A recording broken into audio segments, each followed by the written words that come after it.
Welcome to our YouTube channel.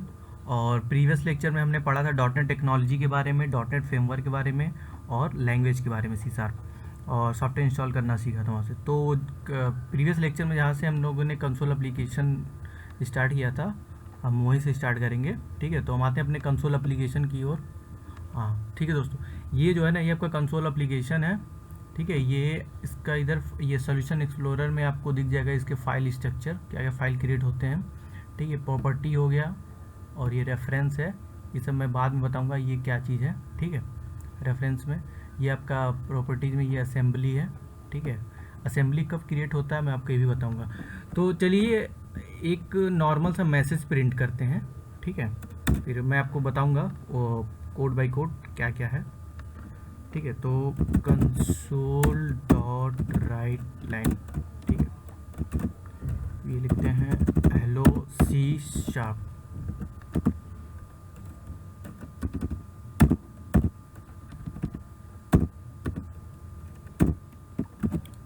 ठीक है, programme को मैंने सेव कर लिया, अब इसको रन करते हैं।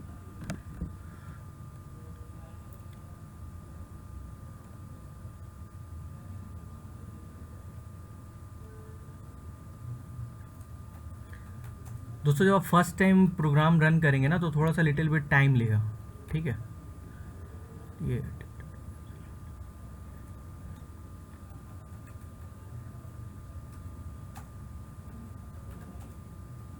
देखिए हमारा प्रोग्राम रन हुआ है बट स्क्रीन होल्ड नहीं हुआ है। ठीक है, तो स्क्रीन को होल्ड करने के लिए हम एक फंक्शन लिखते हैं, उसमें है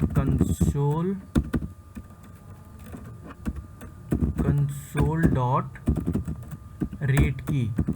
दैट मीन्स अब हमारा जो ब्लैक विंडो ओपन हुई थी, देखिए ये अब ये होल्ड हो जाएगा, अब ऑटोमेटिक ये क्लोज नहीं होगा।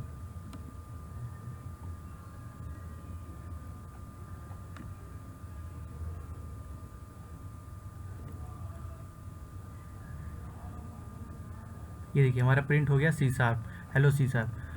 ठीक है, अभी थोड़ा सा जान लेते हैं। देखिए ये जो यूजिंग लिखा हुआ है ये कीवर्ड है। ठीक है, तो सी शार्प में बहुत सारे कीवर्ड होते हैं, हम नेक्स्ट लेक्चर में सब कीवर्ड के बारे में भी आपको मैं बता दूंगा।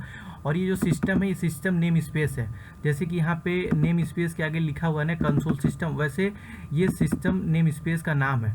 ठीक है, नेम स्पेस किस लिए यूज़ होता है कि कोड को मैनेज करने के लिए यूज़ होता है। और ये जो कंसोल लिखा हुआ है ना, ये कंसोल एक आपका क्लास है, क्लास का नेम है। और डॉट के बाद जब हम ये लिखे हुए हैं राइट लाइन, ये मेथड है। तो हम इसके डेफिनीशन में जाते हैं, हम दिखाते हैं ये कहाँ पे ये प्रोग्राम इसका लिखा हुआ है। ठीक है, तो इसको कंसोल के राइट क्लिक कर लेंगे और गो टू डेफिनीशन में जाएंगे।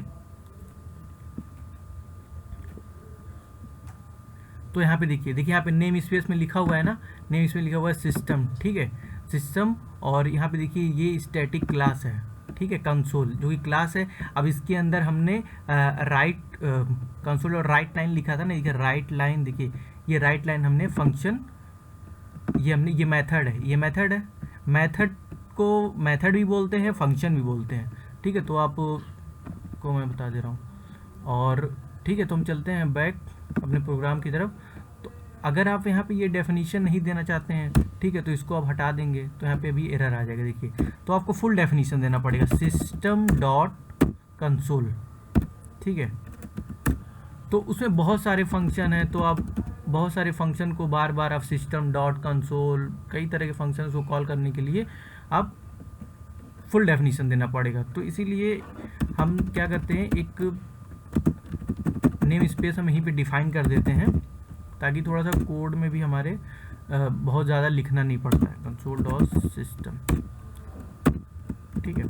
और ये हमारा स्टैटिक वाइड मेन, ये हमारा एंट्री पॉइंट है प्रोग्राम का। ठीक है, और ये अब हम चलते हैं कि देखते हैं जब हम प्रोग्राम रन किए हैं ना, तो इसमें असेंबली जनरेट हुआ होगा। ठीक है, तो हम चलते हैं असेंबली की तरफ, गो टू फाइल फोल्डर में जाते हैं।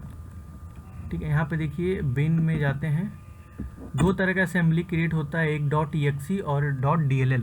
जब आप जैसे कि जब आप सॉफ्टवेयर बनाते हैं, जैसे विंडोज़ एप्लीकेशन हो गया, कंसोल एप्लीकेशन हो गया, इस टाइप के अगर आप सॉफ्टवेयर बनाते हैं ना, तो उसमें .exe फाइल जनरेट होता है। जैसे कि देखिए console.app1।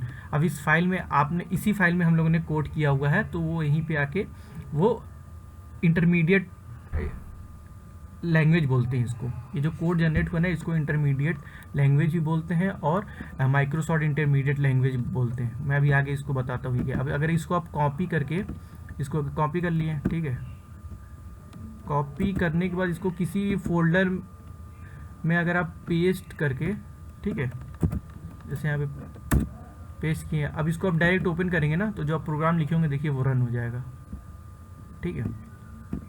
और एक DLL फाइल क्रिएट होता है, तो मैं जब DLL पे हम आएंगे तब उसके बारे में मैं बताऊंगा। आ जाते हैं, अब देखते हैं कि .NET में प्रोग्राम कैसे एग्जीक्यूट होता है, क्योंकि आपने तो यहाँ पे इंग्लिश में लिख दिया console.writeline। सिस्टम तो ऑपरेटिंग सिस्टम 1 और 0 के फॉर्म में समझता है। तो जब आप .NET जब ये विजुअल स्टूडियो इंस्टॉल किए थे ना तो उसके साथ एक मेन कंपोनेंट इंस्टॉल हुआ था CLR, common language run time. It's समझिए हार्ट ऑफ .NET है, ठीक है। तो हम आ जाते हैं, देखिए आपने .NET में कोई एक लैंग्वेज चूज़ कर लिया C#, तो उसमें एक एप्लीकेशन बना है। तो जब एप्लीकेशन आप बनाते हैं तो उसको जब आप कंपाइल किए ना, जब आप रन किए थे ना एप्लीकेशन, तो उसी टाइम वो कंपाइल भी हुआ था। तो कंपाइल जब हुआ था तो हमारा ये फाइल जनरेट किया था .exe, हाँ, और .dll 2 जनरेट होता है। तो अभी हम exe के बारे में बात करेंगे, जिसको हम बोलते हैं इंटरमीडिएट लैंग्वेज। अभी ये इंटरमीडिएट लैंग्वेज को कन्वर्ट करता है CLR इंटू नेटिव कोड।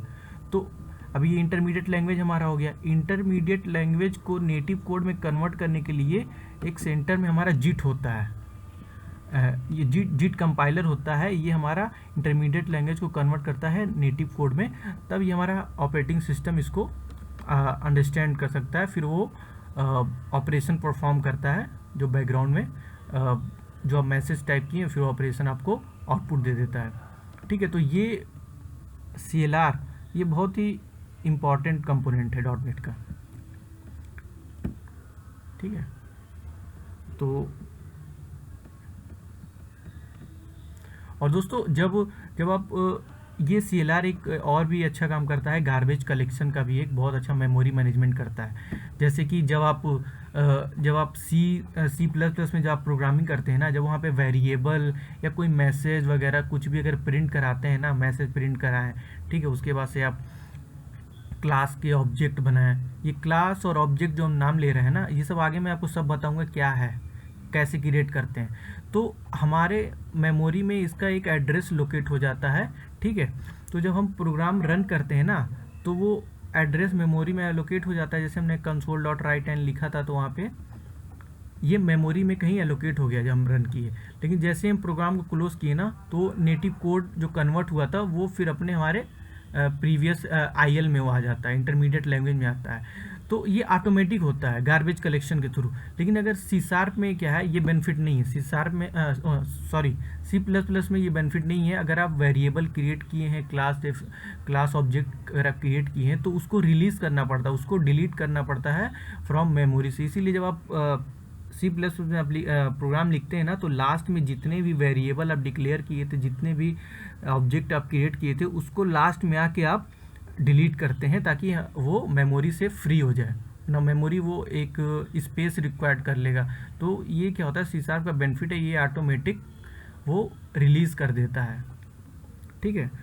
ठीक है दोस्तों, तो हम आगे पढ़ेंगे इसके कीवर्ड्स के बारे में, डेटा टाइप के बारे में, और थोड़े अच्छे लेवल का हम लोग उसमें प्रोग्राम भी बनाएंगे, ठीक है। तो और भी बहुत कुछ उसमें जानेंगे, ठीक है। तो ठीक है दोस्तों, हम नेक्स्ट लेक्चर में मिलते हैं, ठीक है। थैंक यू दोस्तों, और चैनल को सब्सक्राइब करना मत भूलिएगा, और लाइक बटन बिल क्लिक कीजिएगा, और बेल आइकन भी दबाइएगा, जिससे कि नेक्स्ट वीडियो जब मेरा आए तो उस पर आपको नोटिफिकेशन मिल जाए, ठीक है दोस्तों। ओके दोस्तों।